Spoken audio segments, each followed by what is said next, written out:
Hey folks, welcome to Northern Soul Journeys and the Long Hill Homestead. Today is our second video in our Dog Mushing Basics series. This series is designed for those of you who want to participate in dog-powered sports, or if you just want some more knowledge and to see what goes on behind the scenes. In today's video, we'll be talking about running, also known as Canicross, and biking, also known as Bikejoring, with your dog. But first, let's start with a dog mushing fun fact. Did you know that there's evidence of dogs pulling humans that dates back 9,500 years? When a team of scientists sequenced the genome of a dog found at a Siberian archaeological site that dated back to 9,500 years ago, they expected that they would find some sort of combination of a Eurasian wolf and a domestic dog, something in the middle. They were surprised to find a dog whose genetic pattern matched that, They were surprised to find that the dog at the archaeological site on a genetic level was that of a sled dog. That told them that dogs had started the process of domestication much earlier than that 9,500-year-old mark, giving them a really hard stamp in time of the first domesticated dog. When you compare that with a Labradoodle, which did not become a breed until 1989, the sled dog is ancient. I think that's pretty cool. If you're interested in this topic, the link to the original article will be below in the description, so check it out. Just a small caveat to what we're showing you in this video. We are not experts in the field of Canicross or Bikejoring, but we do like to go running or biking with the dogs occasionally, and we wanted to show you what has worked for us when we take the dogs running or biking for the first time. So we hope you enjoy this video and you get something out of it. Running or biking with your dog is a great way for both of you to get exercise and can be a great bonding experience. For this activity, you will need a harness that's designed for pulling, a tug line or a leash with a bungee, and a running belt or a bicycle. Just a note for safety, if you're new to dog pulling sports, especially if you have a very hyper and energetic dog, I would recommend starting with running rather than biking.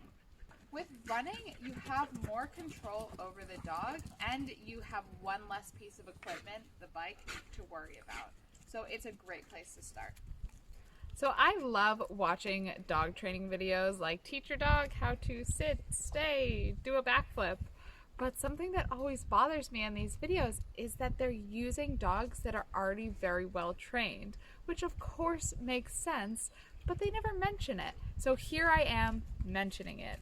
Our dogs are trained to pull. It is in their DNA. And while young dogs do need some amount of training, it's really instinctual.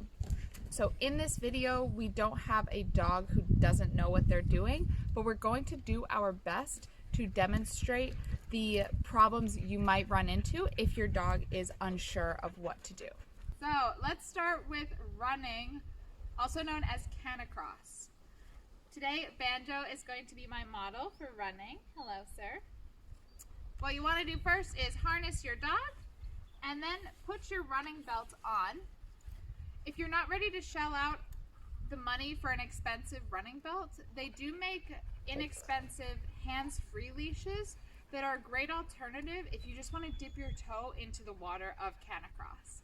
That's a great alternative. Once you're harnessed and the dog is harnessed, attach yourself to the dog via bungee tug line or bungee leash.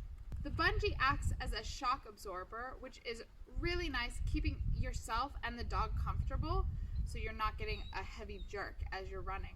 I wouldn't recommend using a line any longer than about 2 or 2.5 meters or about 6 feet. And that's because you want to be close enough to your dog so that if they decide they need to stop and smell every other blade of grass, you're going to be close enough to motivate them to keep moving forward. All right, let's head out to our trail and I'll show you some techniques that are useful if you're a beginner to Canicross. Let's go. Come on. Yeah.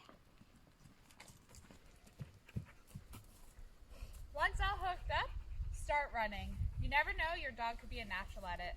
But let's troubleshoot for those situations where it might not go so well.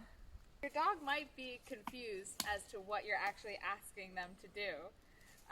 They're so used to going at a walking pace when they're attached to you on a leash, they might just not know what you want them to do. They also might just be uncomfortable with all the new things happening. But what can help is ask a family member or a friend to help you for the first couple runs. Once all hooked up, have your family member or friend run in front of both you and your dog. The dog's natural inclination to want to chase something might help keep them focused and understand what's actually being asked of them. That person in front will also help keep the dog focused on the task at hand and avoid those side trips to smell things on the side of the trail. Another option, if you don't have anyone to help you or if your dog is really shy with new people, you can try running with a shorter line, almost so that the dog is standing next to you while you're running. Gradually, you can increase the length of the line so that eventually the dog is in front of you. It is very hard to demonstrate with our dogs because their natural instinct is to be ahead of us and pulling us. Okay, now if you're like me and you're terrible at running, you're naturally going to have to build up the miles or kilometers with your dog. But if you're already an experienced runner, make sure that if you're going to be putting your dog into a harness, you don't go from 0 to 60. Even if your dog is used to running loose while you're running in the forest, when they're pulling, they're going to be using different muscles, so it's important to build up those kilometers or miles slowly. And also have fun. Now let's talk about biking or bikejoring with your dog. If your dog's getting the hang of running and you're ready to try the bike out, the concept is basically the same, but instead of the dog pulling you, they're going to pull the bike. Harness your dog, but don't attach them to the line right away. When the dog is attached to the bike, they can easily drag it, and that could scare them and put them off bikejoring actually. So, once your dog is harnessed and you're ready standing at the trailhead, then attach your dog to the end of the line or leash. As far as the length of the leash or tug line that you'll be using, I don't recommend using anything shorter than 2 or 2.5 meters, about 6 feet, leash or tug line. And that's because you don't want to run the risk of the dog getting hit by the front wheel of the bicycle. That could cause injury, it could scare them. It's just best to have a longer line. I simply attach the line or leash around the steering column and thread it through what is called an antenna. When bikejoring, you run the risk of the leash or line falling and tangling into the front wheel of the bicycle.